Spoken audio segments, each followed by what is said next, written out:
По оставките на министерката за внатрешни работи Гордана Јанкуловска, министерот за транспорт и врски Миле Јанакиевски и директорот на управата за безбедност и контраразузнавање Сашо Мијалков, политичките аналитичари ценат дека ова е гест кој што говори за етиката и моралот на членовите на владата. Професорката Иванка Додовска вели токму во овој гест се гледа разликата меѓу владеачката гарнитура и опозицијата. Разликата всушност тука можеме најдобро да ја видиме помеѓу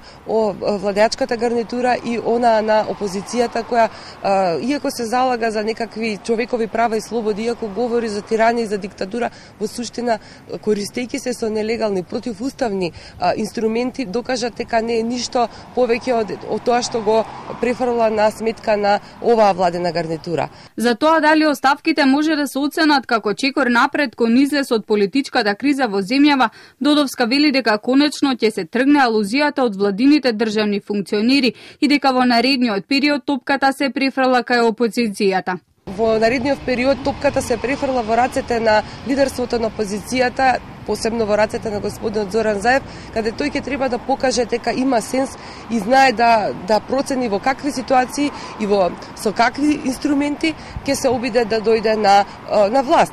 Ова целосна ситуација укажува и на тоа колку треба да се биде внимателен во наредниот период, посебно и по ова што се случи минатиот викенд во Куманово. Таа вели дека опозицијата со своите напади кон сите кои имаат поинаков став кој не оди во прилог на нивните интереси и занемерувајќи ги сите бенефити и ставање под ризик на евроинтеграциите, го прикажува својот државен капацитет и чувство како треба да се делува за да се обезбеди напредок за државата. Она што во овој момент се очекува од опозицијата, смета Додовска, е да се откаже од протестот на 17 мај, за која, како што вели и таа, има најави дека тоа нема да биде мирно изразување на незадоволството, туку обид со насилство и против државни чекори да се дојде на власт. Вториот момент кој што би покажал дека навистина раководството на Социјалдемократскиот сојуз,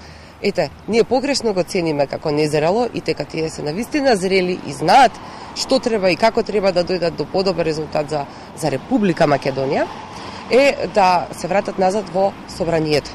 И во рамките на Македонското собрание да ги решат овие нејасни дилеми, преку собраниските комисии да ги отворат прашањата за кои што сметаат дека треба да се отворат, да вршат